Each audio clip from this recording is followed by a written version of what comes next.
We are now live. Now Jesse entered just as you went live. Yeah, she's gonna be like, no, she did. She really did enter just as I hit go. I love it. Hang on, let me add the third screen. I'm so sorry. No, it's great. Like within 3 seconds of me hitting go. It's such a shame. I got up a picture of Sir not appearing in this film to put in your slot for while you weren't here. Well, I do have to leave. I have to leave in an hour and a half. Okay. Because I'm also doing another podcast today. Who with? If you don't mind sharing, if How it's. are you doing? Doing fine. Who are you? Who's it with? If you don't mind asking. It's Fluid Voice, so it's a trans podcast, but Steve Shives is going to be on it. So it's going to be the first time he and I actually physically talk to each other, which will be a first. Cool. We've messaged each other, but we've never actually spoken. So. You'll find out you hate each other. Oh yeah, he's probably like awful. Starts going off about stuff, and I'm like, oh god, this. One of these. Activated. All right, so yeah, I gotta reset. Oh, by the way, Lore Runner, thank you so much for the donation during my. Oh, absolutely. I'm sorry I didn't have time. I was in the middle of working on something else, and I noticed you were live, and I've been watching your channel for when you're doing the I'm moving stream.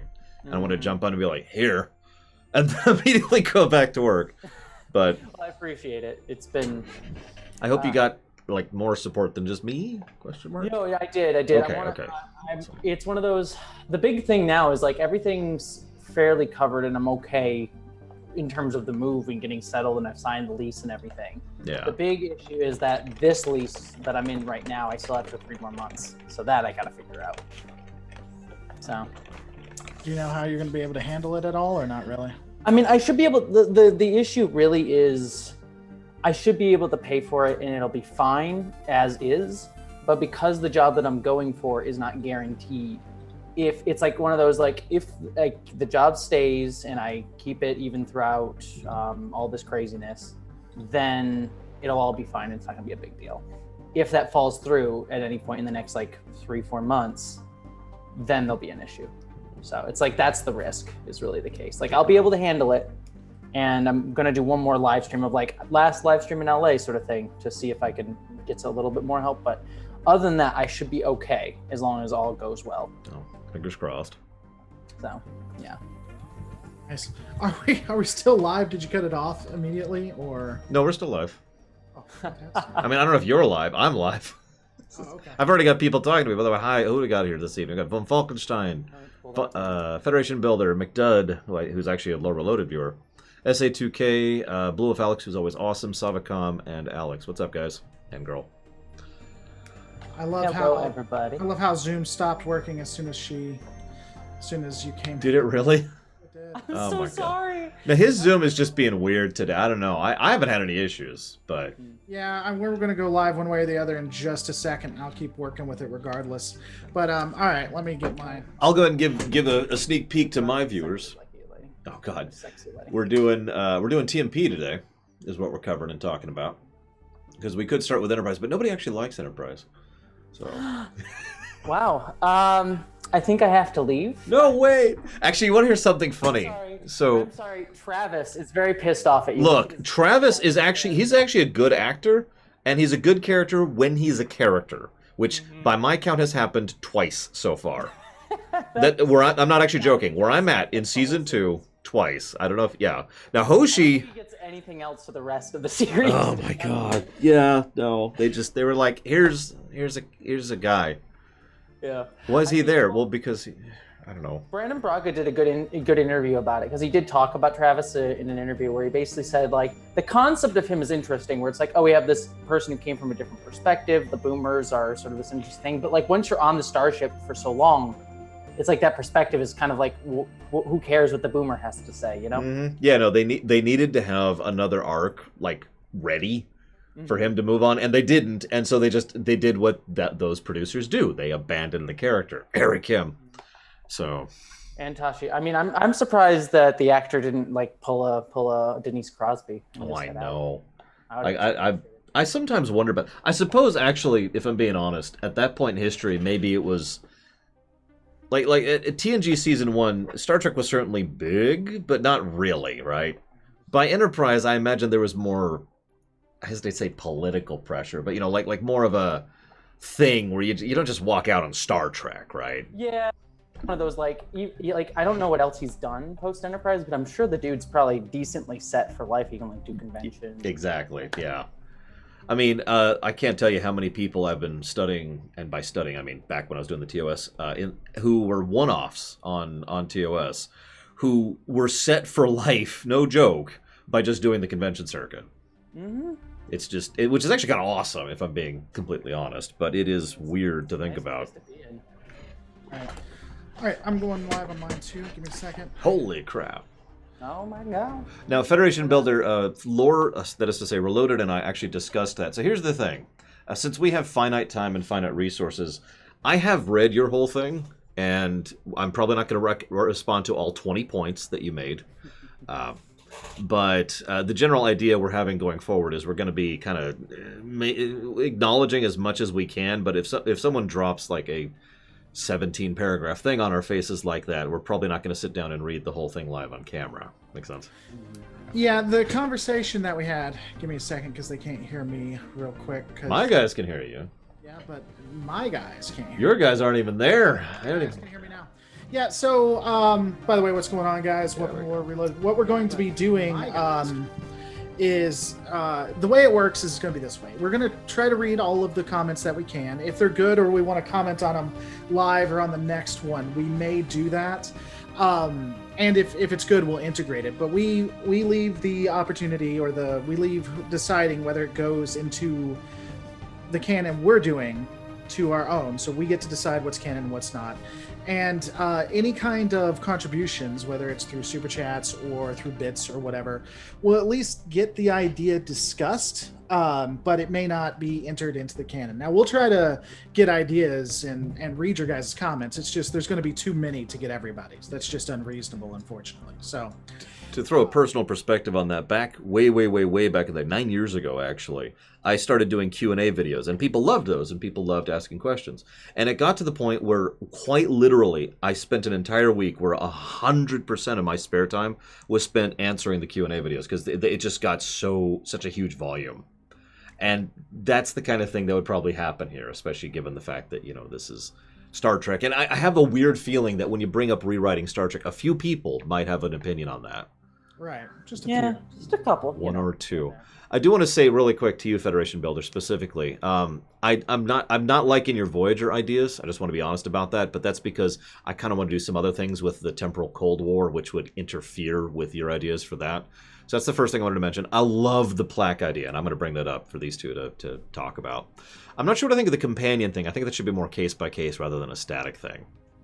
And I just wanted to comment on those three really quick here. Are you not live anymore? I keep hearing weird comments in your chat. Yeah, your No, video I'm is just your channel is just a black screen. I can hear us, but it's just a black screen. We've discussed this. So my Zoom isn't working. It's not capturing it. So they're looking at us as a black screen. Very strange. I don't know why it would be so. Anyways, whatever. Well, we could completely focus on that and not, discuss. Look, let's just Jesse needs to go on a bit. Let me bring up the plaque idea because I do love this idea so much, and this is the kind of thing we could do with this kind of project. The idea was when the NX-01 was getting put together. What was the specific name of the ship? There was the CVX-330, the first Earth ship. You remember? Which was in the one episode of Enterprise.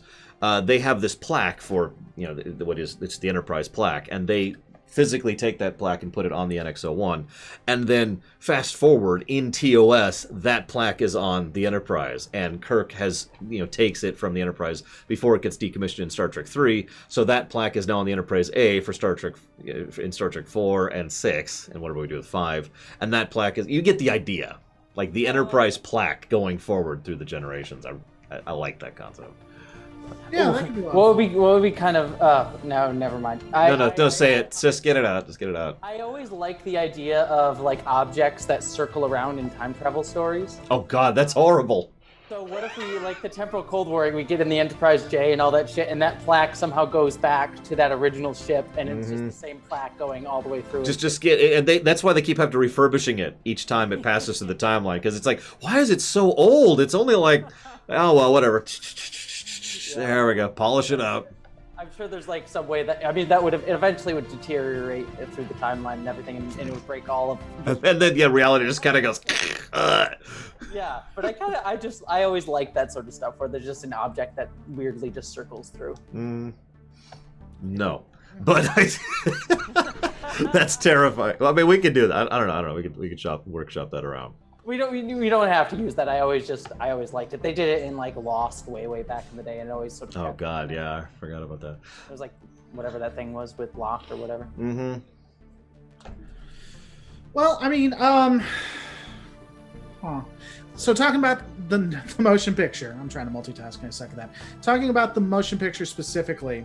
So we were talking how we would like it to begin. So the first piece to it is we're going to keep some of the aspects and we're not going to keep some of the others. And one of the things was we were going to still kill off the science officer, not Spock, but the actual science officer. And I think we were discussing a way to bring in some of the aspects that we wanted to beforehand in this universe. So for those who weren't there for the very first episode when we were discussing this, you guys should have been. But the idea is that transporters to work and work effectively with no one getting killed has to have 2 points with transporter pads. That's the safest way to do it. So if you transport from one pad to another, then you're generally going to be safe. Anytime you don't have a transporter pad, people are going to die. Now, when we get to TNG, Voyager, and others, you can use the enhancers, but it's still always a risk. It only lowers the amount of people that die. And so one of the things we're going to do is we're still going to have the transporter accident, but what's going to happen is Enterprise is having an issue with one of its sensors, kind of like what they did beforehand, that block, that piece of plastic that for whatever reason wasn't working. Starfleet isn't aware of it and transports the science officer over. For whatever reason, there's a miscommunication, and you have Kirk and Decker that rush up, that try to stop it, tell them to reverse it, and unfortunately they can't. So we're going to kill him off that way.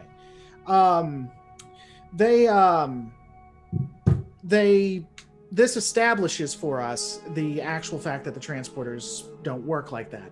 They even have a big deal talking about it. I don't think it should be anyone's fault necessarily, but it's a good way to establish that transporters don't work, or still don't work, without another transporter pad. I'm sorry, go ahead, Jesse. No, go. I was just going to say, I'm completely in agreement with this. I've been wanting to bring down the power level of the transporters a lot. I think the two-pad idea is a great way to do that.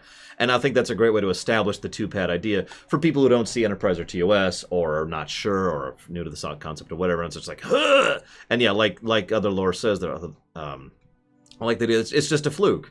And it necessarily didn't even have to kill that guy. It's just, I'm thinking really high fatality rates without another pad, like in the 70, 80, 90% range, Yeah.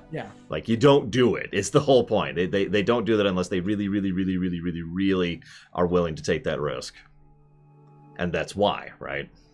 It also, one other very minor thing, I wanted to mention this earlier, but I think mentioning this on camera is a better thing. I like the idea that McCoy really does refuse to transport over. It always irritated me just a little bit that he's like, I'm not beaming over. And Kirk's like, I'll go tell him to use the damn transport. I'll order him if I have to.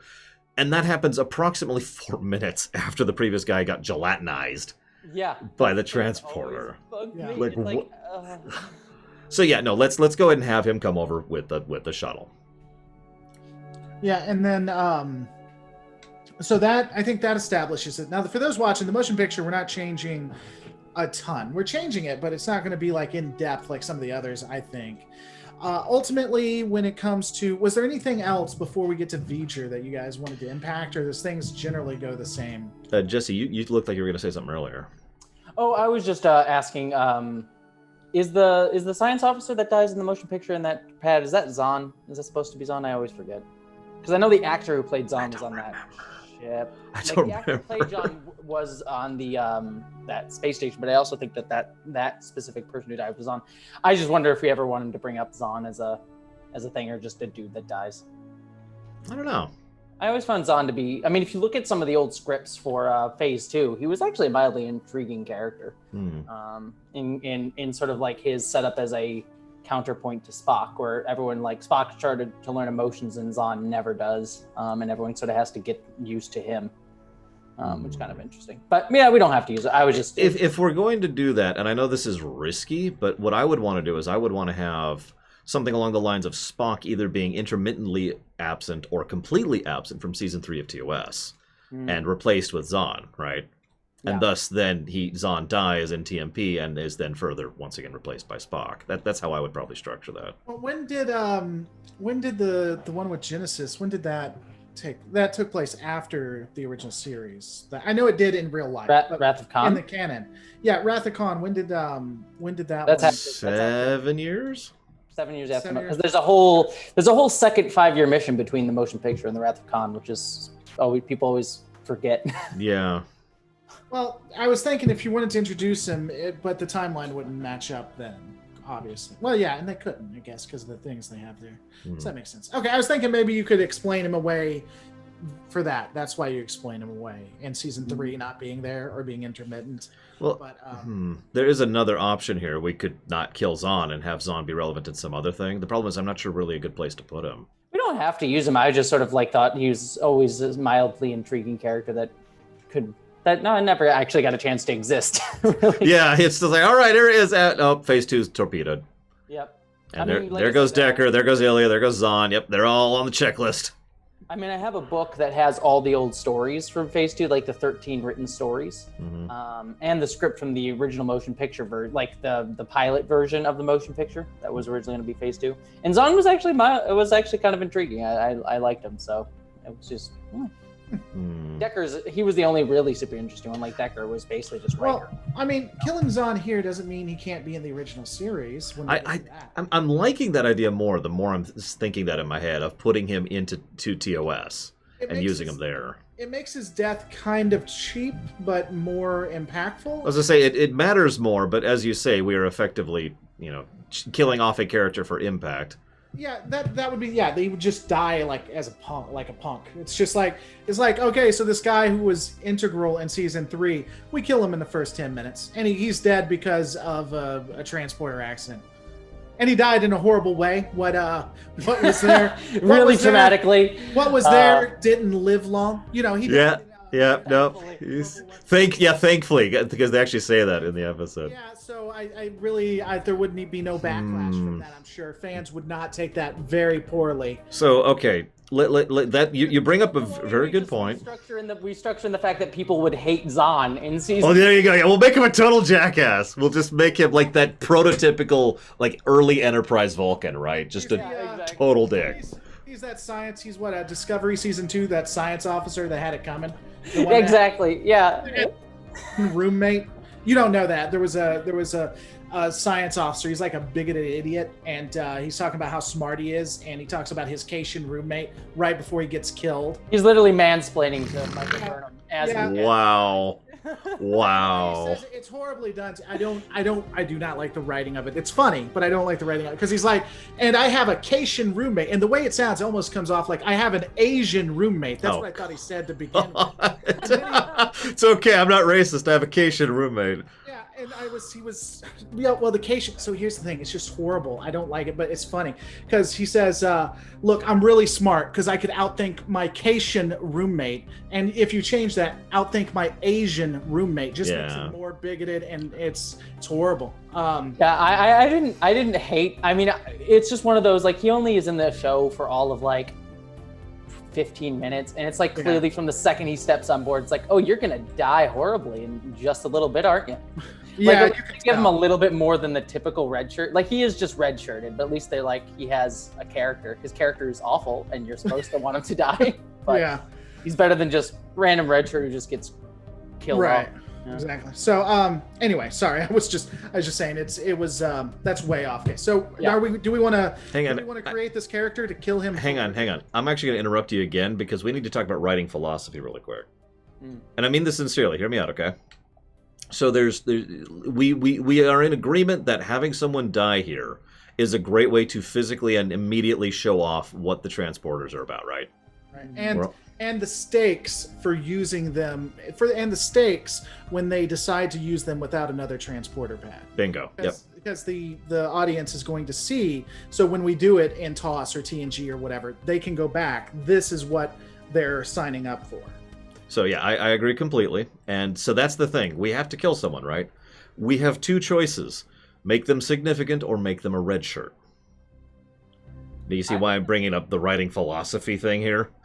Because at that point, it's like, well, what do we want to do? Kill off some random nobody cares about, which is what a red shirt is. Or do we kill off someone significant so that we're not doing the red shirt thing? I was thinking about this the other day too, with like the red shirt conundrum, because I feel like I recently watched Skin of Evil where they just redshirted Tasha, and it's like I was trying to think, it's like, well, how do you do that well, and what's the difference? In the way that I feel like a red shirt could be done well to a significant character, the one example I would give is basically anything Joss Whedon does, but Wash specifically in Serenity. Yeah, I'm with that. That's basically that's a red shirt death just to show he gets killed off insignificantly just to show stakes, but it is done to give you stakes in that moment. Yeah, if we're gonna kill someone off, I think it should be, like that. I think it should be significant. So I'd red shirt him. If I can, hang on, because I got another idea here. One of the things that is, in my opinion, the easiest way to avoid a red shirt death is to have the death has some significance, other than situation serious, right? Mm-hmm. I like the idea of Zahn's absence being relevant and present the entire movie. Well, that would also work well because Decker just sort of takes over the science station and is like, all right, I'll just do sciencey stuff until Spock shows up. Mm-hmm. What if Spock shows up a little bit later, like he doesn't show up before they get to V'ger, but he shows up while they're first initially dealing with V'ger, and he actually like saves the ship at a critical moment. It's like, oh, V'ger's about to destroy the ship. I don't know what to do because we don't have a science officer. We had to leave without Zahn. And then Spock shows up, saves the day. No, yeah, I like that. And I do like, obviously have some of the crew. You remember the episode where Data dies? Most Toys? I would love a moment where someone's like, Zahn, if you could give me a... And then everyone just kind of freezes awkwardly as everyone turns and he's looking at Decker.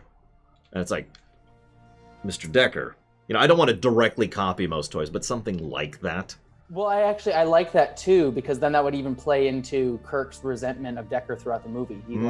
He came to like Zahn. He's like, Zahn, can you? And he goes over, oh, Mr. Decker, and it's sort of Mr. Yeah. Decker feels even more out of place. Exactly. So that's what I'm thinking. We make it Zahn, we make it significant, and we go ahead and make Zahn an actual character in TOS3. So there's our bullet points right there. Cool. And then Spock saves the day. And then Spock swoops in and is like, so a couple broad changes before we get to V'ger. First of all, let's shrink it a little. So it's not honestly, the 90 AU or whatever stupid number. They actually mentioned multiple AU numbers for how big the stupid thing is in the movie, which disagree with each other. Maybe I'm just supposed to be like several solar systems. Yeah, or it is merely the size of the width of Pluto's orbit is one of the possibilities, depending on which line of dialogue you're talking to. By the way, for those of you who haven't been studying space lately, that is gargantuan. That is so huge. So it's like an orbit of Earth, and like everything else in the solar system just gets shoved out of the way. Yeah. And anyways, so let's shrink Void. In fact, honestly, let's just bring it down to the ship. In my opinion. Let's just bring it down to the ship, the one that's in the STO, right? The one that we see right at the end, the kind of long. Feature? Yeah. Oh, the long ship. Okay. Yeah. Let's just bring it down to the size of the ship. It's still a big ship. It's still terrifying. Just get rid of the cloud that's the size of a solar system or 3. I thought, by the way, Sydney, thanks for supporting the channel. I thought you meant like the probe, like just the probe. Just. Oh no. That would be terrifying too in a way. It would, but. Everything That would be horrifying, but at that point that would also be Nomad again, and we need to just eject the Nomad episode anyways. The other broad change that I was going to make is I want to do something with Spock to help his intro better. I like Spock's arc in this episode a lot, actually. Or in this, I actually called it an episode. In this movie, a lot. But I do think we could do something to smooth out his intro, because it's just, he's on Vulcan, and he's getting a medal, but he actually fails. But he senses V'ger, and so he goes to Enterprise.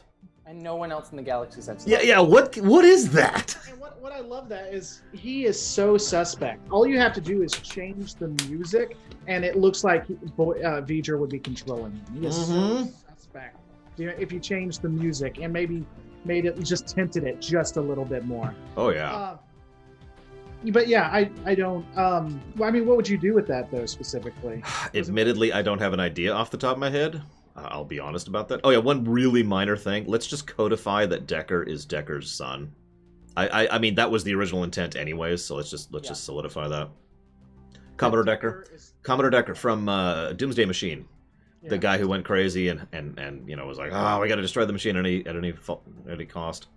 That was actually originally supposed to be his thing, and it was supposed to be a subplot that Decker, the captain, has been fighting the bias in Starfleet against that his whole career. Right. So. Well, and I mean, given what they thought, they could also think that maybe he's going to become mad. Maybe, and that could have been, you know, you even use that, like that's what Kirk used. That could make an issue between them too. Oh yeah, I like that. Like Decker comes up and he's like, "This is crazy. Why would you do that?" Decker goes to the Admiral, and he learns one of the arguments that Kirk used is like, "This guy could go mad. Did you see what happened with Commodore?" I mean, I was there.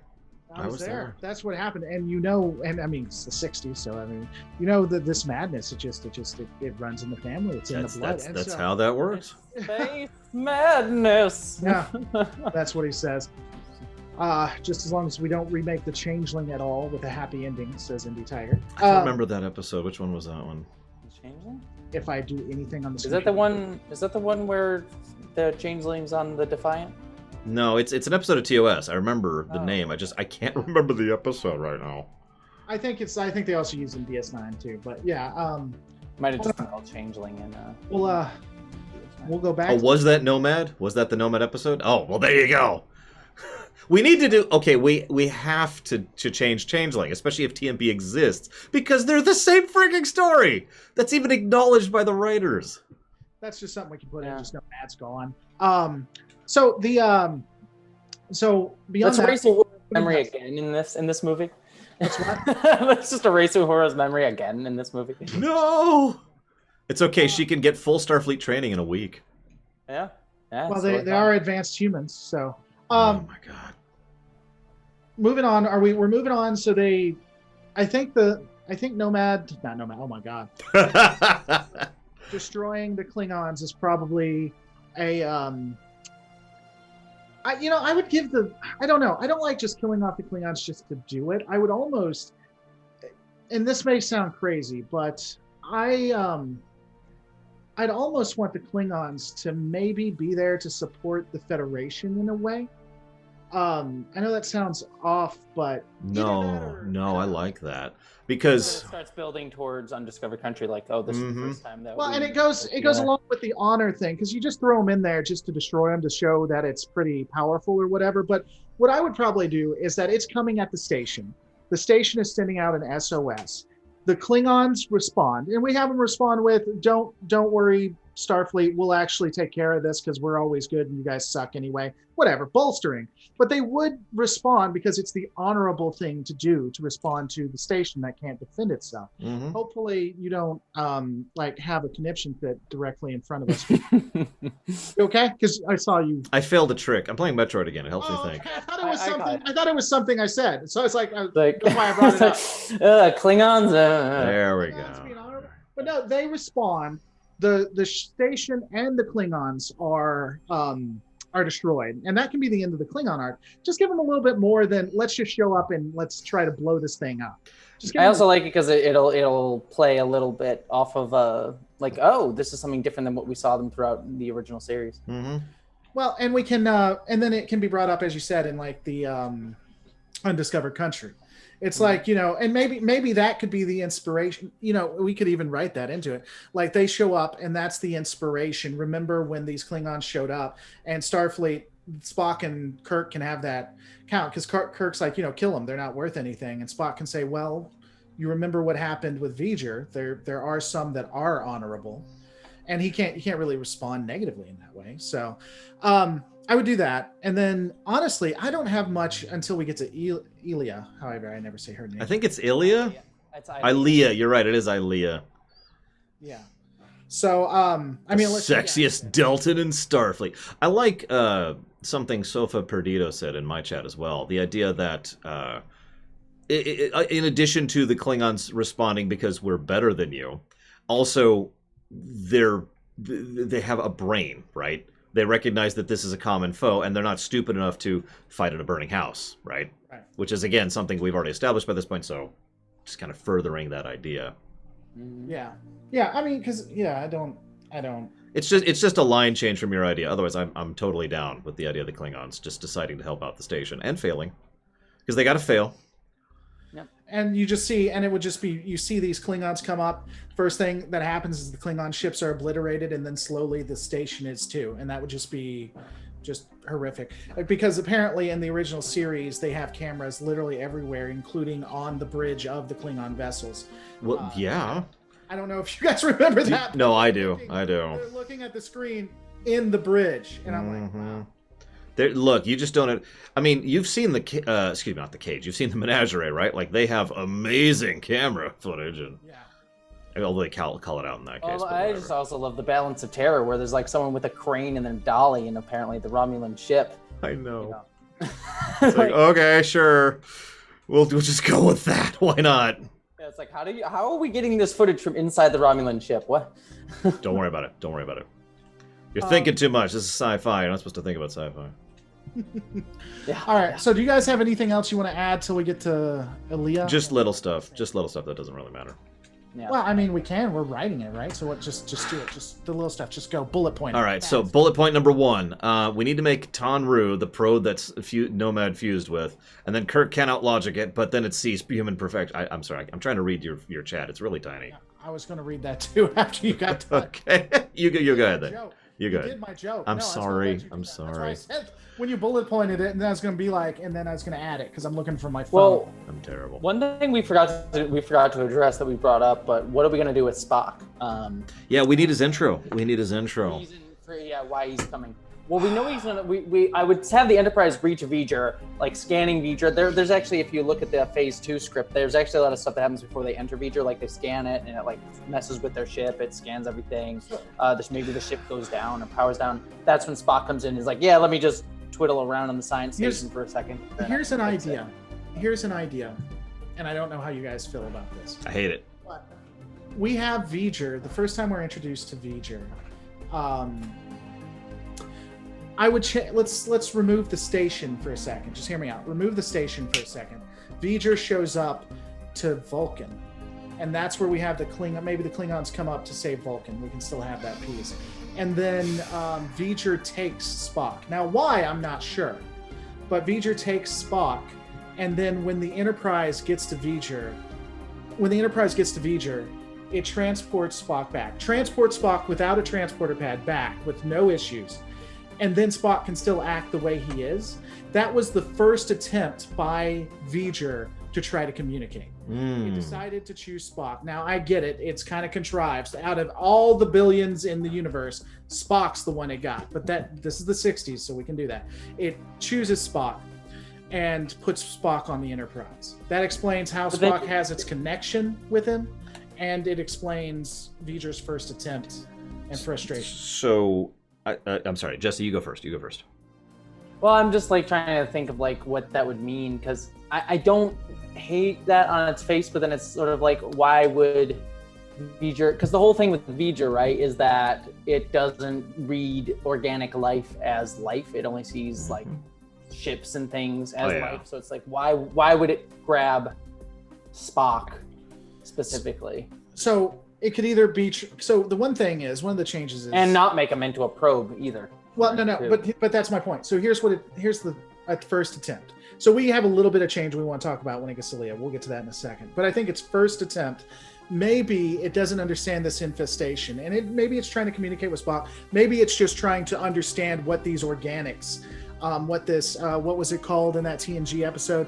The organic life forms of mostly water. Ugly sacks of mostly water. Yeah, ugly sacks of mostly water. Trying to figure it out. Couldn't figure it out. Tells Spock, hey, you need to go tell them what we want and get off, stop being an infestation. Spock doesn't understand because Spock's, can't communicate with it, and send him back. and then Aaliyah would be the second attempt. So, okay. I have some refinements to that if you want to hear them. Because your idea is stupid and terrible and I hate it. No, actually, I like the direction. Here's my thought. Spock's on the station. Yeah. He's not actually on Vulcan undergoing the oh god, I can't remember what it's called. They mentioned Culinar, thank you, because they mentioned Enterprise as well. He's not doing that. Either he's already done it or he's already failed at it. One of the two. I like the already failed at it idea better. And he's still being pretty rigid, right? He's still being fairly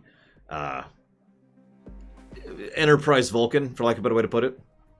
In his mind, in his just aloofness and rudeness and coldness. This also, however, Spock's a genius. By Vulcan standards, Spock is a genius. I like the idea that Spock is the one who is on the station, paying attention to this thing, and picks out the patterns in its operations. Is able to look at it from such a coldly detached perspective that nobody else on the station has, that he's like, well, hang on, it's doing this because this, and it's doing this because this. Effectively, he kind of reverse engineers the code, to put it simply. And so he reaches out to V'ger. V'ger's like, well, hang on. Something's reaching out to me. That might be it. That might be the creator. Hang on. That then leads to your idea of V'ger. God damn it. V'ger doing really hard jumps while talking here. Of V'ger trying to communicate with Spock, failing miserably, as you say. Whoops, and I screwed up that jump too. And then effectively just ejecting Spock, or Spock escapes, whichever sounds better there. That then... Oh, sorry, go ahead. Sorry. No, go. I was just saying that... You guys can sing together, but you can't talk together. That is how that works. I get to choose. It's going to be, it's going to be runner, and then it's going to be Jen. Runner, go. Cool. I was just going to say that Spock basically beelines for the Enterprise as a direct result of his interactions with V'ger. That's it. That's why he's going to the ship. Now Jesse. Sorry, my apologies. Sorry, I apologize. No, I just wanted to interject because I like that, because I think that ties really well into where Spock has to go through this movie as well, because I like the idea of him having failed the Culinar, but still is like, oh, I kind of want to live up to it. Oh, my phone's going off, one sec. Still trying to live up to the ideal of that, of like, oh, I'm going to be emotionally closed off. I'm going to try and push myself away from other people. So he's like got that chip on his shoulder. And then when V'ger reaches out, reaches out to him specifically because his mind on that station is the most mechanical. Oh, that is super sweet. His mind on that station is the most mechanical type mind at that point. It's like, oh, you felt most like a machine, and that's why I reached out to you. And so that sort of ties into Spock being more closed off and less human, for lack of a better word, in the opening stages of this movie. And then he has to learn to open up, as does V'ger. So his sort of arc matches V'ger's arc throughout the film. To love again. He has to learn to love again. Kirk is the only one. Basically. I mean, that is kind of true. My biggest change is I want Kirk and Spock to have sex on the sickbay floor. And I'm not sure we could actually put that in the episode. It makes that scene work, where there looks like they're almost about to kiss. So that's true. They literally are about to just make out. Right. Yep. Nope. That is the truth.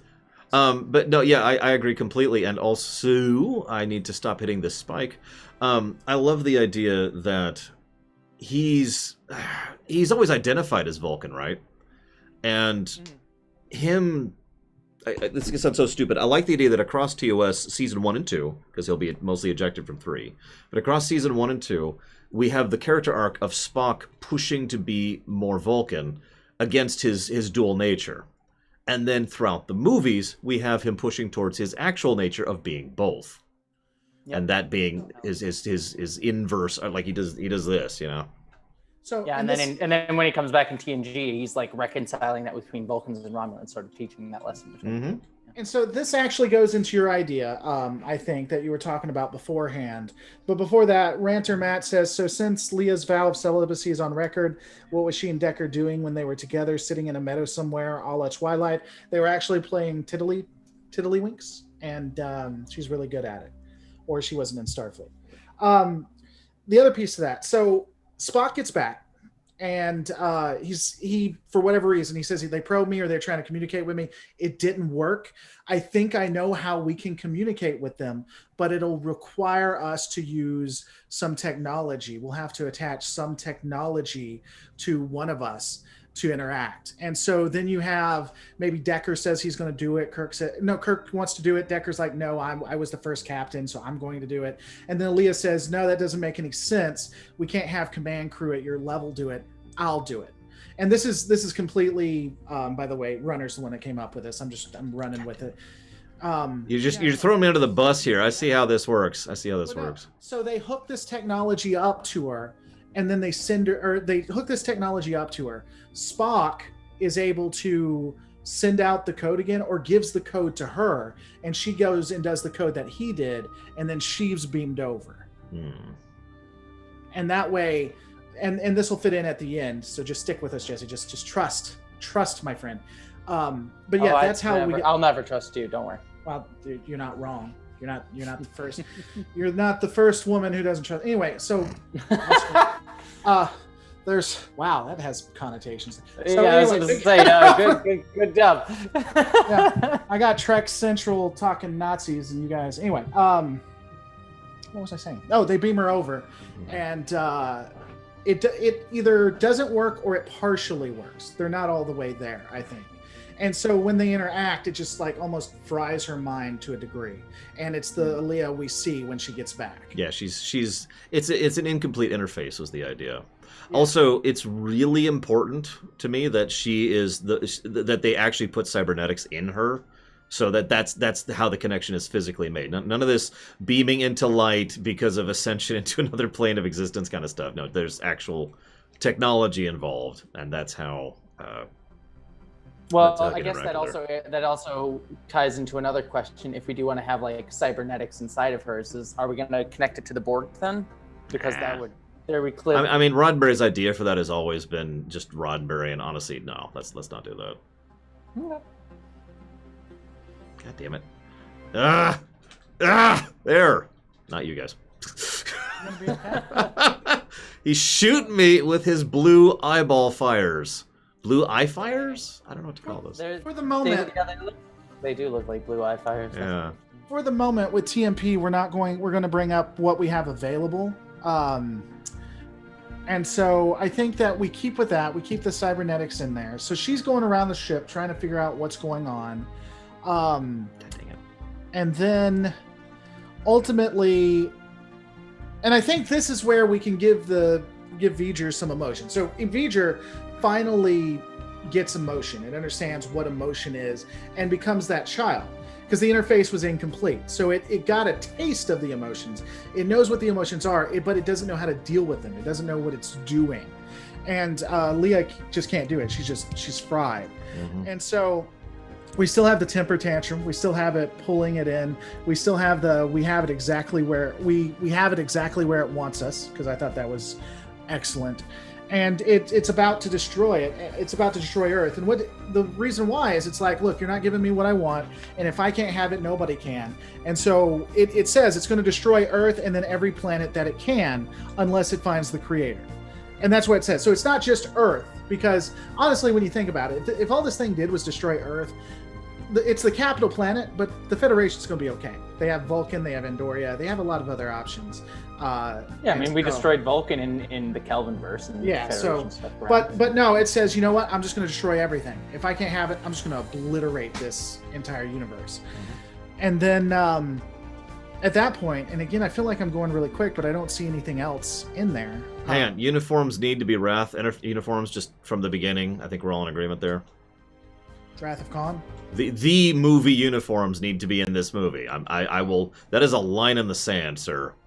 Even the actors, the whole reason that they changed the movies was the uniforms was because the actors hated the TMP uniforms so much that they were really. They are terrible. They are terrible, and apparently they're very uncomfortable too.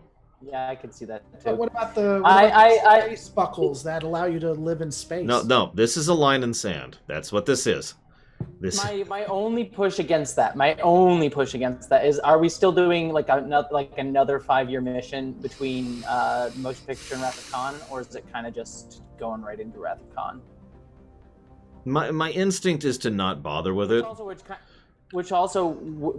Speaking of which, would also necessitate a slight changing of the ending, because the ending kind of goes like, oh, Kirk is back to being a captain. He figured out where his place was, and then in Wrath of Khan, he's an admiral. Yeah. So that if we decide to eject the second 5-year mission that we never ever see, then we also need to kind of maybe tinker with where Kirk ends in this movie. See, the funny thing is, I agree with you completely, and the thought I had was contrary to Wrath, and it would require rewriting Wrath a bit to make it fit. I like the idea that Kirk sucks at being a captain in this movie. No, I'm serious. Like now the movie does that a little bit. Like at the beginning, he is so clearly out of his element, and it's demonstrated multiple times, and then he starts being awesome again, and that's the end of that. But I like the idea that he effectively never gets out of being a bad captain in TMP. So he stays Admiral Kirk, but he's still Kirk. He's still someone who can think on his feet and think around a situation. He comes up with the cybernetic link idea. He's the one who actually plays chicken. I love him playing chicken with V'ger. I'd love for that to stay. Stuff like that. I actually, what I think might make this work for a small arc for him is the reason he's kind of a bad captain in this movie is because he's a little outdated. Like, Decker knows the updates to the ship. He just knows more information about how things are run today. Yeah. And so his instincts as a captain are not bad. His just like awareness of like the abilities. And that's what happened with the wormhole. Forget about the wormhole. Real talk. When I rewatched that for the rumination, I forgot that scene even existed until I rewatched that for the rumination. I was like, wait, what is this? I don't even remember this scene. What the hell? If you go into Wrath, if we keep that arc of like the whole thing where like his instincts as a captain are good, he's just sort of outdated in terms of just his awareness of like how the politics of the era, the technology of the era. So he's a little out of his element there in terms of on the ground knowledge. That will feed into his arc in Wrath of Khan, because the whole thing in Wrath of Khan is like, I'm feeling a bit old. Mm-hmm. And then he'll like sort of learn how to be a better captain and sort of get his handle on the current situation and realize that his instincts are good, even if he is wearing a bit thin, sort of thing. No, sorry. Go ahead. No, I didn't mean it. I was just going to agree with her because relics. TNG, relics. It's the same type of thing. He is so out of date on the technical side of things that he actually causes a commotion in engineering, which is actually admittedly badly written, but you get the idea of what they were going for. Yeah. Same exact concept. Kirk is so out of date on how to actually do it, but he still... Let me use a direct parallel. I actually have a friend of mine who is really good at COBOL programming. Now, granted, COBOL programming is still used to this day. But at one point, he was trying to shift over to C++, which is a very different structure, right? The thing was, he was still a good programmer. He still knew exactly what he was doing and how to string things. He just didn't know the actual code, so he had to hand it off to someone else and say, here, turn this into code. But it was still good code. Hence, this could also make a good reason why Kirk, in this episode, God, I keep calling it episode, we could have him relying, I know, that's why I keep screwing it up. We could write him relying on the crew more than usual, even. Like, he's like, okay, I want to do X. How do we do X? And then someone pipes up, well, Captain, all we have to do is... It's like, okay, yes, let's do it. Just little tidbits throughout the movie that indicate that he is... he knows what he's doing, he just doesn't know how to make it happen. Do you know the person that would be good for that? Sulu. Start building his arc towards... Ooh, yeah, I like that idea. Mm-hmm. I mean, it's also possible to have him... emotionally maybe they know, maybe he either thinks that, maybe they either know that maybe they either know that V'ger took Spock, or they think Spock's dead, which could also emotionally compromise him because he thinks Spock is dead. Yeah, that could play in. That could also play into his like I need to get there, kind of get out of my way, Decker. I need to do this. That also adds more of a emotional thing for him taking over the ship from Decker, as opposed to him just being a dick, being like, I want the Enterprise. Yeah, no, I'm going to risk. I'm going to get. They took Spock from me. I'm dealing with this. Right. Mm-hmm. because it's family. They took family. Mm-hmm. They like took that. his lover. Yeah. So they did that, and then maybe. And another thing we could do, again, having to rebuild his confidence, is that Decker says no to Aaliyah going over there, and Kirk overrides him and says it's the only way, and then ultimately that doesn't end out well for her, so that could also have an impact to him. Mm-hmm. Can I suggest something crazy? No. That might. I'm just thinking about this. Like, I don't hate Aaliyah, but she is sort of like a very let's just introduce her. What does Uhura do after this point in the movies? Not much, right? Besides the fan dance. Could we shift the romance to be between Uhura and Decker, so there's a little bit more tied to something, and we actually give Uhura something to do for once, and it would cause her to be gone for the rest of the movies. But like, what else does she do? You don't have to go with it, but it was it's a random thought. You want to kill off Uhura? Is what you're saying? Well, no, hang on, because the real question there is: do we want to give Uhura more in the movies, or do we want to kill her off here? That's the question. Yeah. And that's a good question. This would go back to that thing where it's an actual important, meaningful death. Mm-hmm. Happened with Zahn. I'll- I mean, what? Go ahead. I was just gonna say, one way or another, we're giving Uhura more to do in the show. Period. Yes. That needs to happen. That was so. She herself, Nichelle Nichols, almost quit and was actually convinced not to buy Martin Luther King Jr. because she was so upset at how little she had to do in that show. We need to give her stuff to do. Yeah. We need Uhura episodes. I 100% agree. I could also, there's an element to me like, oh, the like killing off the one like black woman in the motion picture set, but it would give her like a nicer arc than just sort of just being there, because I don't think she really does much of anything besides just being a like utility. In TMP, she does absolutely nothing. Yeah. Does she do anything else to any of the other movies? In 4, she has a scene, and I'm struggling to remember it. I know she has a scene in 4, and she has a couple scenes in 6. She's actually pretty good in 6, and we don't talk about that. But I can't remember what she does in 4. Thing she does. Yeah, I can't remember what she does in 4 either. Oh my God, everyone except for Sulu does something in 4, and I can't remember what she does in 4. Whatever. She points out, I don't think it's 4, but she points out that the Klingon bird of prey has anomalies, gas that you can track. But that's the thing. So she's just there as like a piece of utility. Like she's basically. Yeah, I know. That's what I'm saying. Yeah. So it's like I would rather give her something more to do here if we're just not going to use her much throughout the rest of the movies. So hang on. I like that someone in chat, who was that? Savicom, who's a great viewer of mine. She's awesome. She suggests make this movie, make TMP hinge on Uhura. And I don't know, and I kind of like that idea. And if we replace, I was thinking we need to make Uhura more relevant, but I realized we've already done that. If we turn Uhura into Ilya, or Ilya, you know what I mean, then we have turned her into arguably the main character of the film. Right. And I do like bringing Uhura to prevalence there, especially since it will, since we're restructuring it, rather than Ilya dying and being replaced by the mechanical duplicate, it's Uhura getting, implants put into her so we can try to communicate with this thing.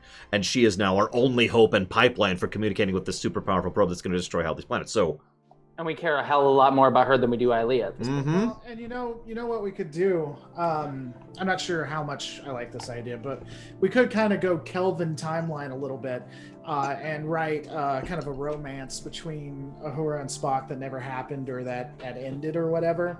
And so Spock knows or talks about if they're going to interact.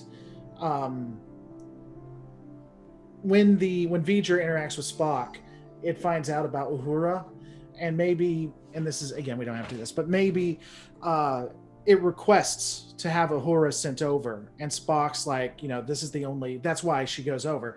The only way to interact is to have these implants put into you. And then the V'ger's like, send over Uhura. That's who we want. Or we're just going to blow up everything. Or, something like that. Yeah. I don't know. And then again, that kind of ties into the relationship with Spock. We got a little bit Kelvin timeline. Then we got a 3-way because that's what you got to do. I know you hate it, but it's in every sci-fi, 60s sci-fi. Good sir runner. I don't actually know what you're referencing at this exact moment in time. Romance. Listen, I'm fine with good romance. romance. in It's your just sci-fi. usually not good. That's the problem. Although, okay, Especially in Star Trek. yeah, there's- especially in Star Trek. Yeah. I There's think like 3. Yeah, B'Elanna and Yeah, Tom. B'Elanna and Tom's probably always my number 1 pick there. O'Brien and Keiko dance around there, but they're good. They're good. They're not in the slightest. No. What? Oh, the- I love them. I just They're a very real marriage. That's what they are. Why would you rewatched Deep ever Space want a Nine. toxic relation? Okay. I actually no, I watched Deep Space Nine just recently, and I'm like actually watching it, and I'm like, actually, O'Brien and Keiko have a really good relationship. I actually think it's really one of the better done, like realistic relationships on TV. Let me say, it reminds me a lot of the marriage I was in. I was constantly being yelled at. Things were being used against me. She didn't like that I had friends. Alien beings were possessing her and threatening to God, I don't even know why you would put up with that, man. You should just No, bail at this that point. This is marriage. This is great. She starts a school and gets in a fight with local religious leaders, ending up in the explosion of said school. I completely agree. 10 out of 10. That's how marriages should be. I don't know. So this is a whole tangent, but I also I've seen her like when O'Brien like is tortured and left in that like mine prison for however many years, even though it's only 10 seconds or whatever. Like she's very understanding. It's like, look, I get it. I totally understand. She's like, there's just so many moments throughout the whole thing where I like feel like they support each other really well, and she's very understanding of O'Brien. And yeah, she pushes back, but it's kind of when O'Brien's kind of being neglectful himself. So no, I agree. It's perfect. There's a criminal that's been there for like 50 years that is certainly unhinged that she allows around her 5-year-old daughter. Yeah, she's like the perfect. Again, her name should be Jennifer. That's all I'm saying. No, just kidding. I don't like Keiko. That's totally fair. I like it, but that's a another whole conversation. it's a whole other conversation off of what we're talking about here. We could debate that at another. You'll notice I'm not even joining in on this one. I'm just sitting here listening. I'm like, yep. I'm playing Metroid, thinking about TMP. Anyway, back to TMP. At least we can all agree. To finish my thought that I never got to finish because we got off on the relationship thing, because someone had to make a jab at me there, Reloaded. I wasn't making a jab. I was just saying you might not like it because it's romance. And I mean, I've seen O'Brien and Keiko. I know why it doesn't work in sci-fi. I'm right there with you. So here's... I kind of like the idea of Uhura ending up with Spock. I kind of like it too. That's one of the things that I really kind of I don't like it in Into Darkness, but I like it in 09 and beyond. That's what I was going to say, because in Into Darkness, they were stupid with it. Yeah. They were just like, hey, we're going to do all the typical things that you would expect from a dumb rom-com. Because why not? I did like the fight, kind of though. It's like you're in a fight with Spock. She's like, yeah. It's like, what's that like? Kirk's like, what's that like? What's that like? that was a good line. That was a good line. Yeah, that was good. I also like the line he just says ears burning. I thought that was a good one too. A bit racist, but funny. It's okay. Racism is okay when it's funny. You heard it here first. Trying to remember. There is an episode of TOS where the writers and Nichelle Nichols actually thought they were going to put those two together. It's God, it's I don't remember the name of the episode. It's the one where they're being mind controlled by the Greeks, the Sons of Plato or whatever, right? Yeah. It's the first interracial kiss. Yeah, Plato. And that was actually supposed to be Spock, and the reasoning behind the scene, there was actually a lot of fighting about that scene, by the way. Holy crap. I think that's one of my longer videos, is on that episode, so look forward to that. Well, I also like it because the very first scene, if you go back, the very first scene ever aired of Spock is between Spock and Uhura in the man trap, where she's chastising him for being too emotionless and not caring about Kirk. And so I kind of like that it comes full circle that they have a romance together in that. So. That is correct. But anyway, sorry. The point is that one of the original reasons why they were thinking of having that be Spock instead was they were thinking of maybe pushing that side of romantic angle. And that was shot down for various reasons. And also William Shatner said, and this is a quote, if anyone's going to kiss Nichelle Nichols, it's me. It sounds like You can look that up. I am not making that up. There's zero doubt in my mind. I have zero doubt. I think there'd probably be multiple. Anyway. So, point being. So I think that does bring it together. That's why V'ger's so interested, maybe. And, I don't know. I think there still has to be. We have to get Decker. Decker has to be the one. Yeah, I was thinking about Decker because I love the idea of replacing Ilya with Uhura. I'm okay with having the Spock romance in there and building that in season 1 and 2. It could also add some antagonism of her against Zahn, while we're on the subject. because she's obviously not in favor of the guy who replaced her boyfriend. But yeah, what do we do with Decker? We structured things, but there's a hole there. Well, Could what be- if I mean, if we could be a triangle. Sorry.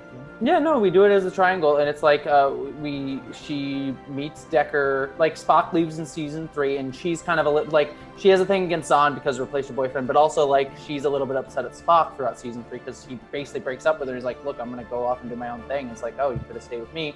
So she, like, in the interim between season 3 and the motion picture, she starts dating Decker. Like, she has a thing with him, and so there's that sort of like three-way thing if we want to as well. And then at the end, we have it between who's going to become one with V'ger. Is it Spock or Decker? Because ultimately both kind of want a way to be with... Yeah, now that I see this, though, the only issue with this, though, is then it kind of screws up the thing with Decker being with her, because then we would be saying as writers that, like, the ultimate romance was Uhura and Decker. That's actually a good point. That's a good point. Like one of those unintentional consequences of how we're structuring that. Yeah. Well, or we could turn it Well, I mean, we could go dark with it. That Decker always wanted to be with her regardless. He forces himself. And so now Spock can't because Decker does something that requires that he be it. I got this. I have a way to make this work. So we talked about how we want Spock's arc throughout the movies to be he opens up more and becomes more emotional.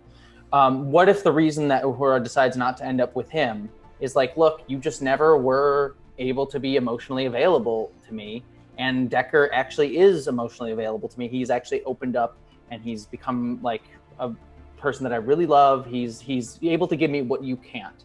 And that kind of hurts Spock, but he understands the truth of it. And that's sort of what starts his arc to wanting to be a little bit more open with his emotions going through the rest of the movies. Because he lost Uhura, and she kind of says that he needed to open up more.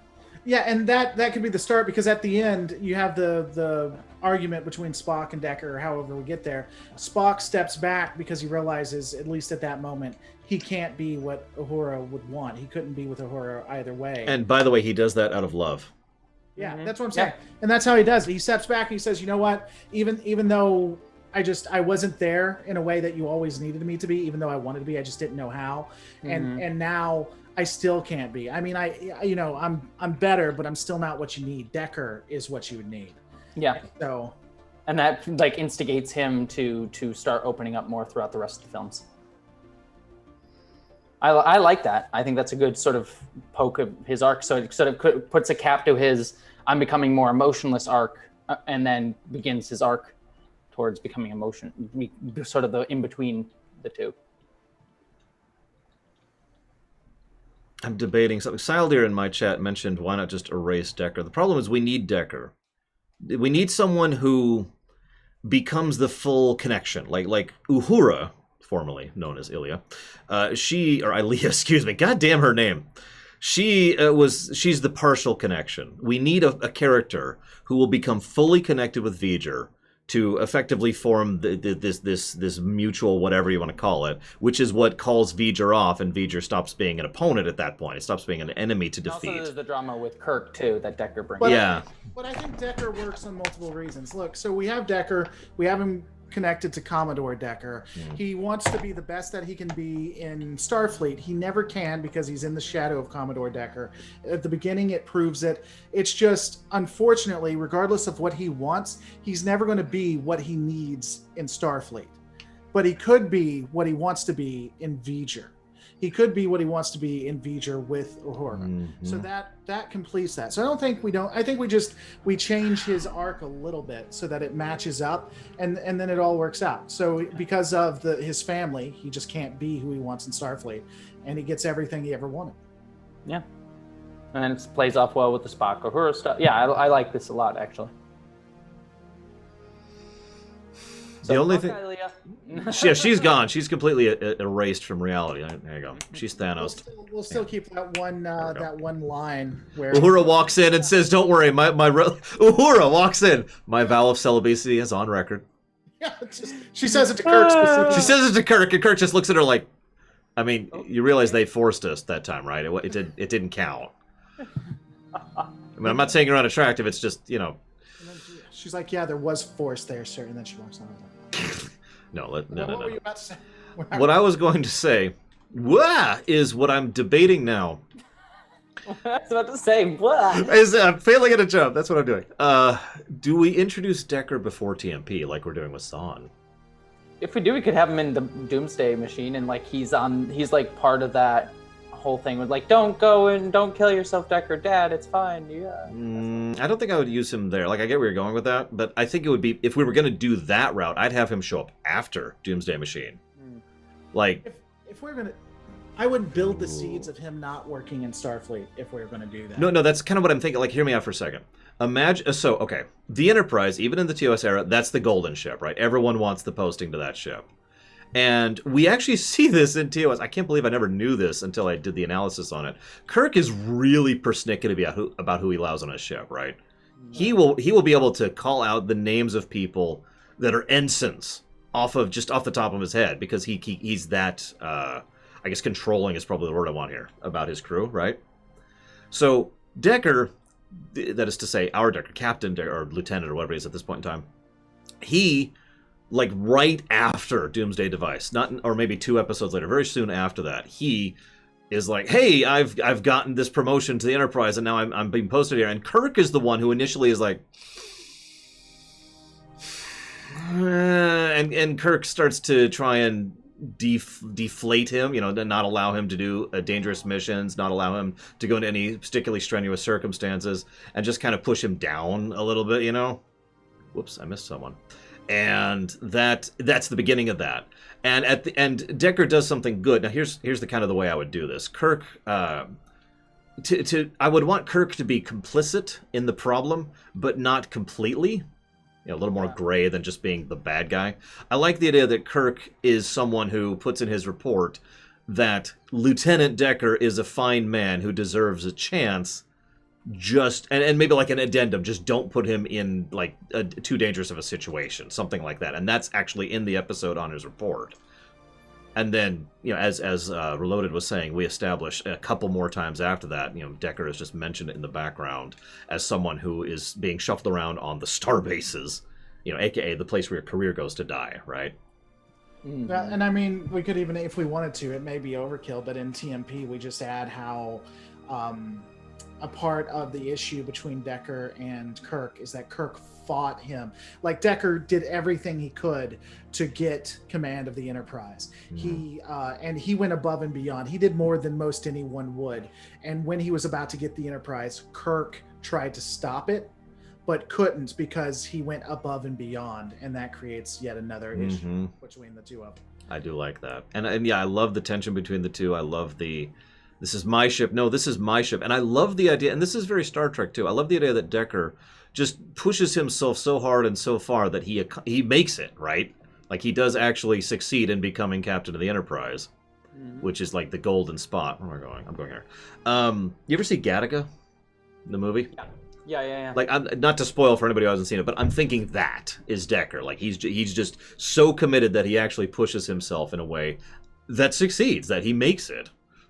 Yeah. Another piece to that too. And then Kirk shows up and takes the ship from him. Yeah, Which and he uses that. Yeah. And it could be a part of that was he could think, whether it's true or not, Kirk just used this as a reason to bump him out. There's an emergency, the first emergency, and the only reason in Decker's mind that he does this is because he's using it as an excuse to yet again get in his way. Mm-hmm. And another thing, and I don't know, this could be a little cheesy or a little tropish, but maybe at the end, either have Kirk outright say it, or have something where Kirk's like, throughout the entire episode, it goes back to Decker and Sulu saying, that's not how the ship works. The ship works like this, kind of like the wormhole. And throughout, Decker is showing him that he should be the captain of this ship. Mm-hmm. And then at the end, Kirk either says it, or we somehow portray it where Kirk's like, you were right. You were ready to command the Enterprise long before you actually got the Enterprise. Maybe have like a finality to their arc. My idea is a lot quieter than that. I'm sure you'll hate it. I like the idea that as either literally to him, probably to his face would probably work best, as Decker is sacrificing himself to be the final cybernetic component. Kirk is like, hey, Decker, and Decker's like, what? And Kirk just straight up salutes him. Yeah. Quietly, but very solemnly, and just that That payoff. acknowledgement. I like that. I like that. I like the subtlety of that. Works really maybe nice. another thing to do with that. I don't know. Maybe you just have it where him done, or maybe they decide Decker talks to them and talks them into it on the ship before they go down. Mm. And Kirk, he's about to leave. You have the crew there, or at least the bridge crew, and he stops. He says stop. He says, Decker, hold a second, and then he salutes and has all the others salute. He says, Captain leaving the ship or something like that. Ooh, yeah. There you go. A disco season 2 with Saru. Yeah, it says Captain disembarking, and then he salutes, and then all the others salute as he turns to leave the ship or something like that. Yeah, I like that because then it sort of creates a nice little moment, but it's still it's less underplayed than the one salute at the end. But it is also still kind of a quieter moment. Yeah, it's a subtle thing, and he gets recognized as the captain of the Enterprise by the crew as he leaves, which could be. And then, of course, the ending would be ultimately V'ger leaves. V'ger determined how to do what they wanted to do, but not mess it up. So they messed it up with Uhura. They put the implants in Uhura, fried her to a degree. They recognize. V'ger studies the technology, says, "Hey, this works," and then it because of Uhura, it now requests Decker, and so Decker has the implants done by V'ger, and then it actually leaves, and we see the where it goes, or we at least see there's some kind of. It's not just Captain Kirk being like, "Well, hopefully Starfleet will figure this one out." See you guys, peace. Well, actually, I there's something from the comic books that deals with post V'ger that I actually really like. That would mean that we don't actually have to explain it in this movie, but could pay off later on. Which in the comics, when V'ger, Decker / Ilea in actual canon becomes this transcendent being. Turns out that it goes and runs into Q. And Q's like, that's an interesting thing. You're kind of weird. What are you? Oh, you're humans? I should go check those human things sometime soon because they seem like they're ascending pretty quickly.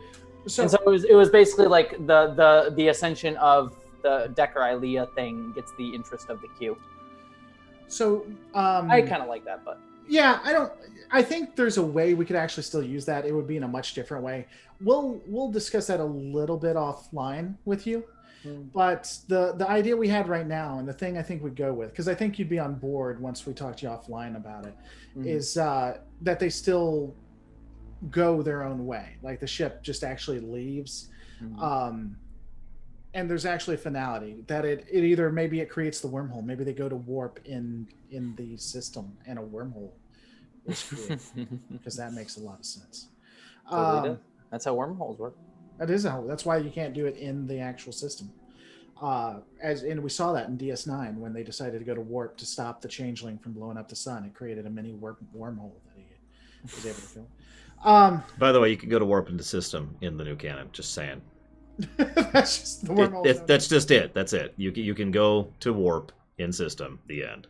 It's never explained though. Is it even ever explained? Maybe it was. We watched it. To my knowledge, no. I mean, okay. I mean, if you really want to get into it, obviously they go to warp in system a lot. My personal favorite example is how many times they go to warp immediately in orbit of a planet. Which, if it's going to be bad, that's going to be as bad gets, right? Yeah. They do that repeatedly and consistently. There's no reason for that limitation to exist. It's just like every now and again the writers are like, oh wait, hang on. We need them to go slow. And we don't understand that that impulse drives, it would literally take months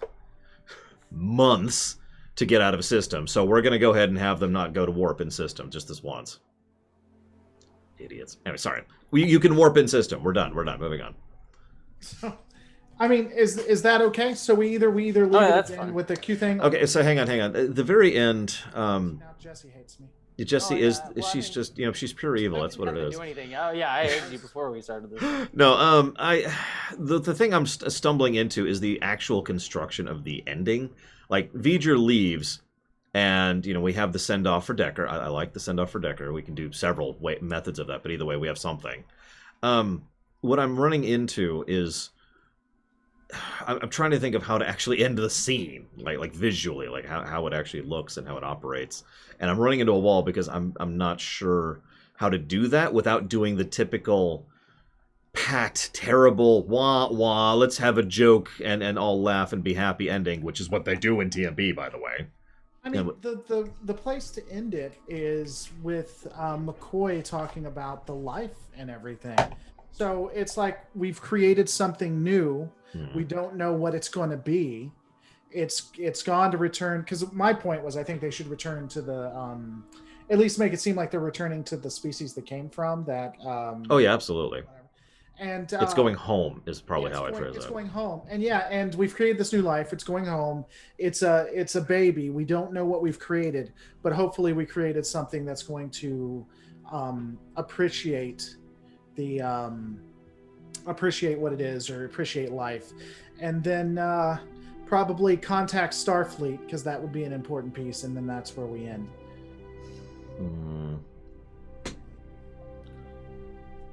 Because let's not leave Second Star on the right. You need. I also feel like there needs to be some sort of cap moment between, like capstone moment between Kirk and Spock, because we just created this whole arc with like Spock lets Uhura go out of love, but he realizes he can never be what she wants to be. And now we're setting Spock off on this arc to be more emotional, and the person that is now closest to Spock that exists besides Uhura is now Kirk. And so I like there being kind of a smaller moment between Kirk, like goes to comfort Spock and maybe sort of like touches upon briefly the themes of the film. I have to admit, even though this is borrowing completely from Wrath of Khan, I've always liked the structure of the end of Wrath of Khan, which is we have the climax, right? Okay, we did that. Then we have the next thing we have is the private moment. So in this equivalence, that would be exactly what you're talking about, Kirk and Spock, and I agree completely. A Kirk and Spock moment would be great there. And then we have the denouement on the bridge with the actual crew and all of them talking about it. And I feel young was the thing in Wrath, but in this case, I would want there to be something like that. And I am not a good enough writer to do that off the top of my head, but you get the idea. I would have Spock. I mean, the way I'd end it is I'd have Spock say something like, "It's strange, we dated for." I'm sorry, Jesse, I didn't mean to interrupt you. No, you're fine. I was vamped for a minute, but yeah. I was just gonna say, Spock say something. It's like it's weird, or it's illogical, or it doesn't make sense. I was with her for 2 years, the 2 seasons. He says that I was with her for 2 seasons. 2 seasons, which is 2 years, as you know, in our life, it says that. I was with her for years, and yet I've never felt closer or loved her more and been in so much pain than I am right now, or something like that. The way I would phrase that, I like that idea a lot. The specific words I would use would be, I've never been happier for her. Mm-hmm. And yet been sad. I've never been... Yeah, because No. Don't have him say he's been sad. Have him show it. We got Nimoy technically acting this. So just have him. I've never been more happy, and just have that kind of. Great, because it's like the last thing is he's feeling an emotion after spending so long actually not having any emotions, or trying so hard to not have them, and so he's just very conflicted about it. And we can even, in the series, we can build times when they had like real happiness. Like it was a good relationship for what it could be. And, even bring up some of those times. Like, I remember when we were together and Kirk watched. And yet even with that, I've never been, happier for. Also, speaking of which, the romance planet where the spores are dumb. It's actually a good episode, but the spores are really dumb. While we're here, I just want to make a note that the romance Spock has there should be with Uhura. Yep. Yeah. Because the whole, forgive me for going into this just really briefly, but that's actually a really well done episode.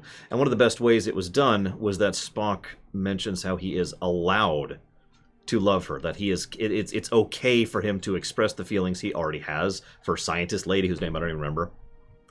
So switch that to Uhura and you get the idea that he has always had something there for her. It's just he's never allowed himself, thanks to his pride, because he's a very prideful person, no judgment, to actually express that. And it's like, I can love you, that kind of a thing. And so maybe a callback to that. And episode. Also, we could basically take all the scenes with Nurse Chapel and Spock. We'd have to adjust them a little bit. Basically, just take all those scenes with Nurse Chapel and Spock and just give them to Uhura throughout the original series. And then we can start the next arc for him, like Kirk, being there, and then leans over and says, "You want to cuddle?" And then he just looks over, and then the ending, and then the music. And it's just tantric sex, nothing but tantric sex. No. First off, this is Trek, sir. We're going to be subtle about it. Sorry. Nothing but raunchy sex I'm sorry, with did you cuss say words you're gonna be the subtle entire about time. No, what I'm saying is that's what happened. Kirk just looks over. No, I mean, so Kirk's right next, Spock's right there, and then they just look at each other and they lean forward. But before they even kiss, it just goes. Dun, dun, dun. Da-da-da-da-da. And it does the Next Generation for some reason. We hear that. Well, that's the Next Generation theme song is the motion. It is. theme. That is true. Yeah. Did you know German Trekkie actually? I'm sorry. What were you about to say? No, go ahead. German Trekkie did a thing where they actually had a different song for the Next Generation, but they decided to go with and combine it with the original series. Yeah. Maybe you said that too, Renner, but I will never say anything. I can't remember his name. There's a Vulcan specialist. He's actually human, but he's a Vulcan specialist doctor in TOS. What's up? Sorry, I do have to apologize. I do have to head out in about 5-10 minutes because I got to go prepare for the other. I'll just say really quick, that should be Chapel. There you go. Boom, that's it. She's the Vulcan specialist. Mabenga, that's him. Mabenga. Yeah. That's it. Good. All right, Jesse, this is your floor. You got 5 minutes.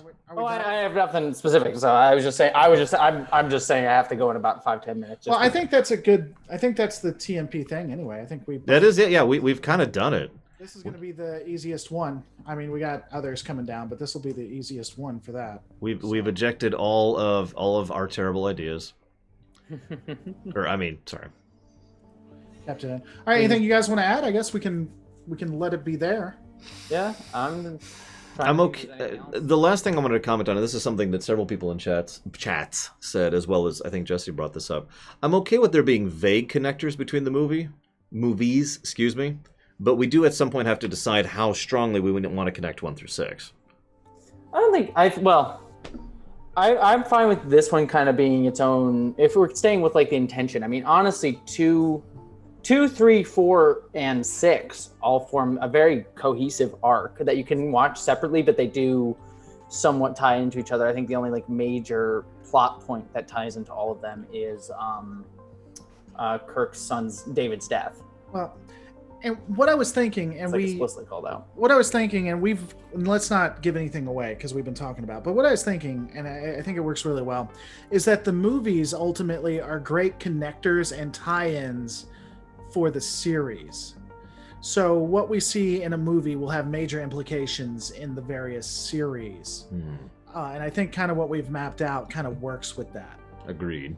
So the movies, they have their own arcs and they fit together too, but really what they do is they really supplement or possibly enhance the series themselves. So someone will watch like TMP with what we have, and then they can go and dig down into like Voyager or the original series and see all the connections for it. So the movies really just serve to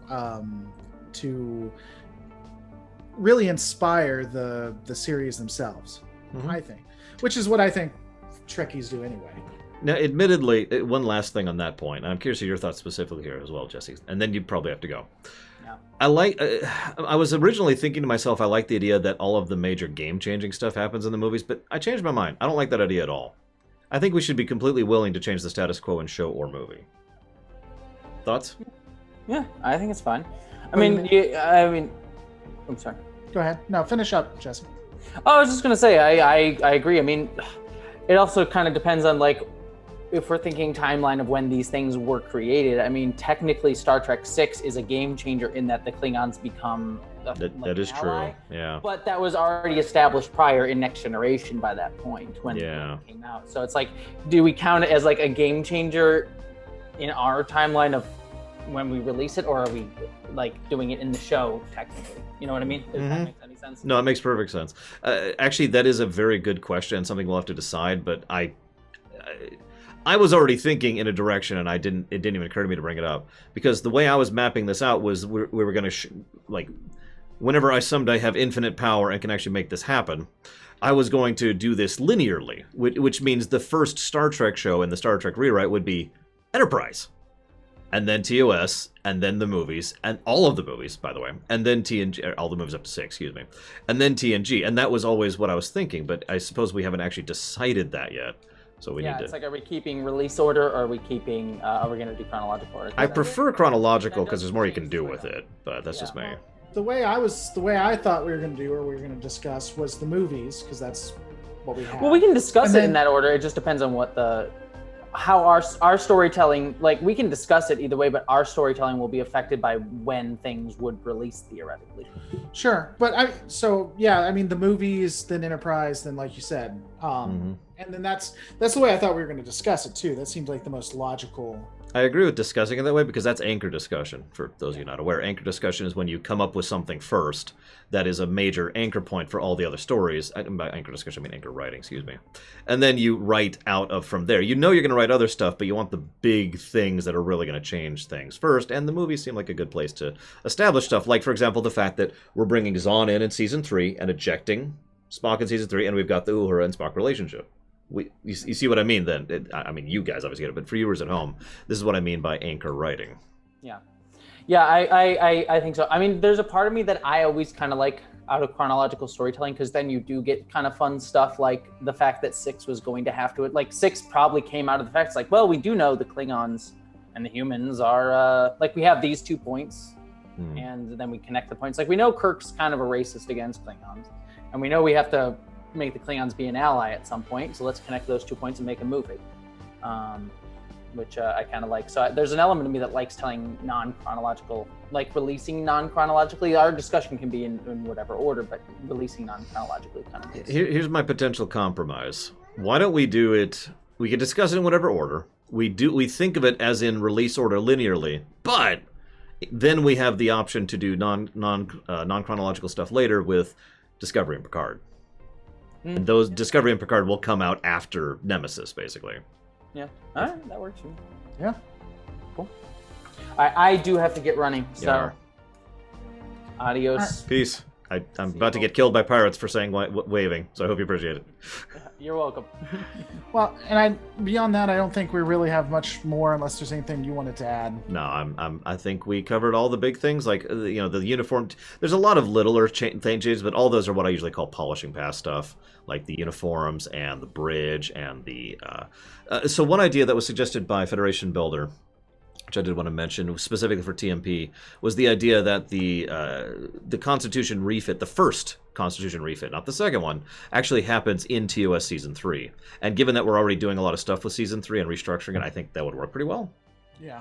And so there's a little bit of the Constitution, I don't know, alpha or whatever we want to call it, in TOS. And then that helps to explain why it gets shuffled around again and updated again. Also, we need to, this is thinking forward a little bit, but we do, I think, need to either decide if we're going to have the Enterprise scuttled in 3, in Search for Spock, or if we're going to eject that entirely, which I'm fine with ejecting that entirely, to be completely honest. Why would we need to not have it scuttled, I guess? What was the reasoning? Oh, I mean, that's up to you. We can still have it scuttled, that's fine. Although, if I'm being completely honest, the world builder in me has always hated that.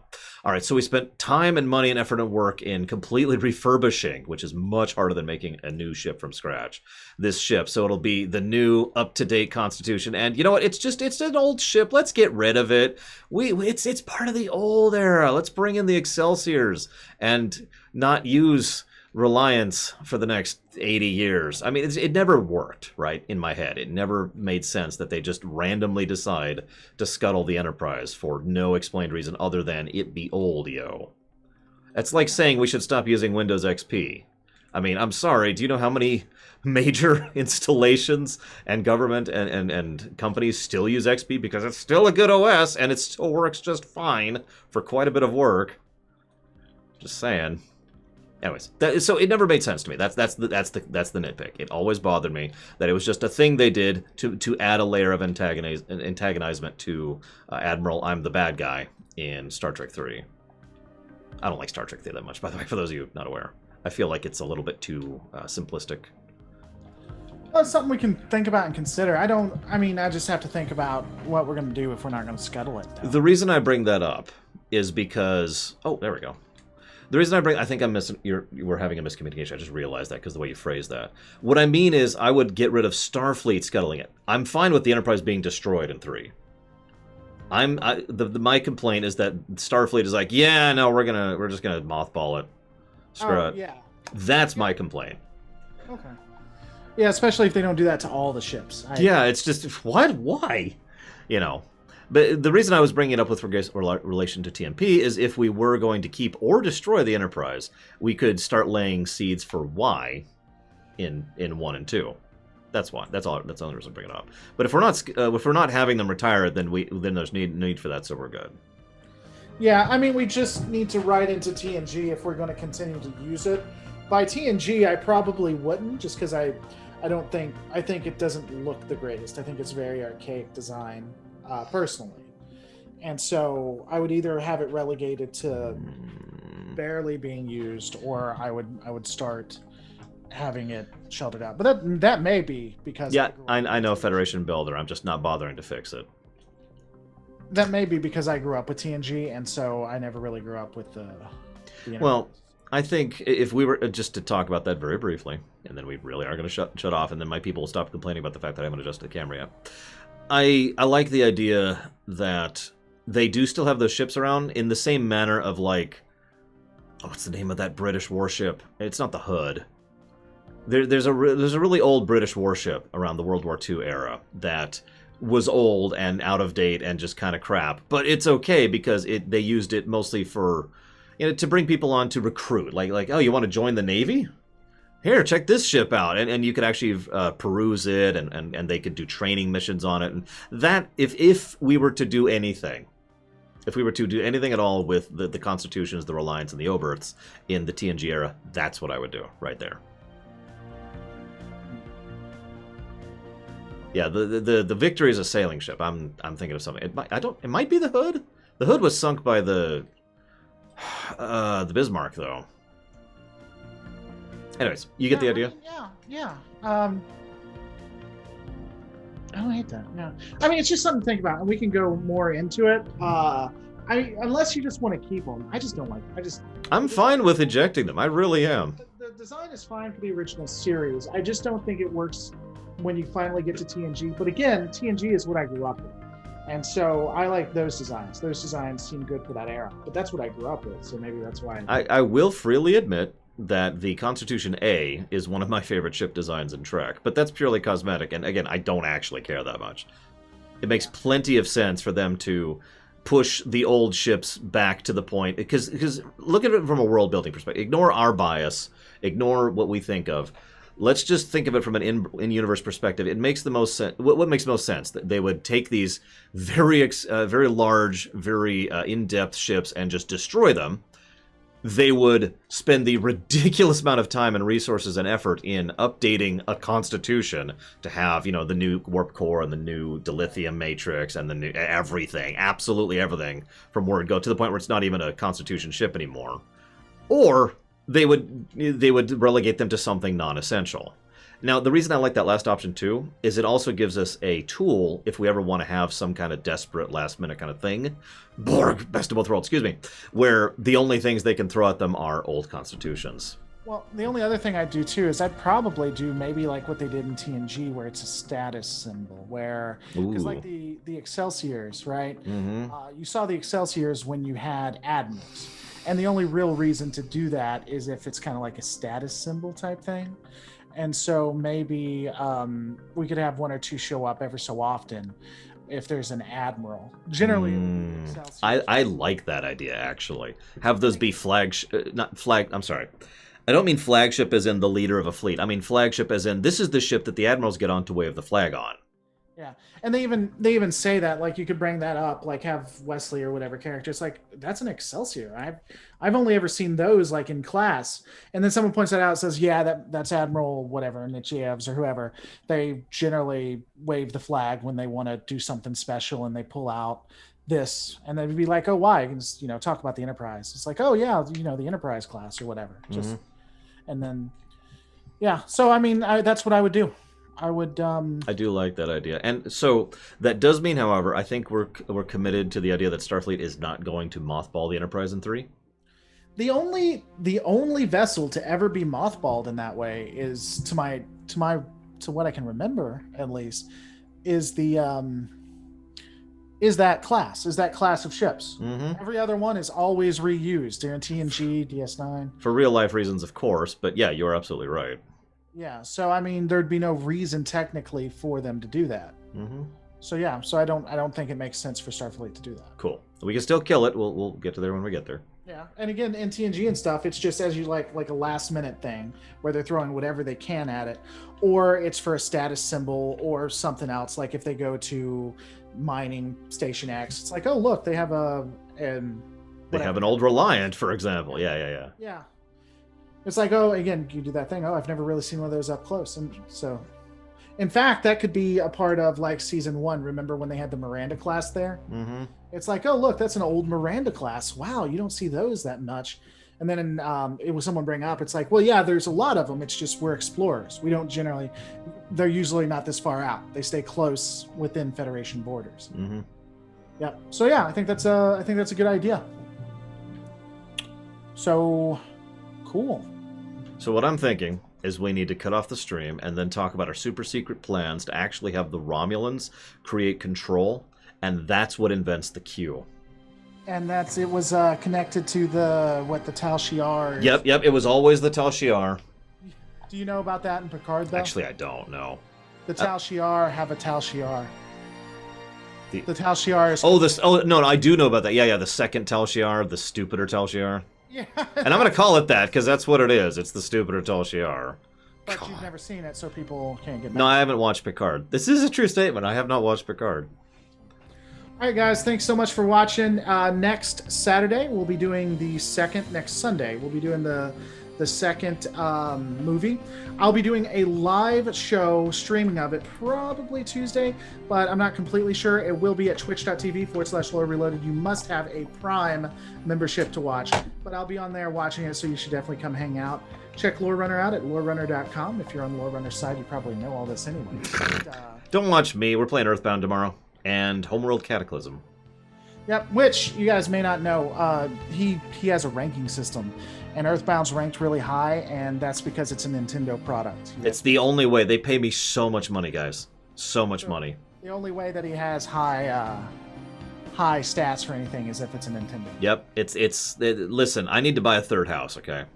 Exactly. All right. I'm going to go and cut off on my end. Thank you guys again tomorrow. Earthbound and Homeworld. Hope to see you there.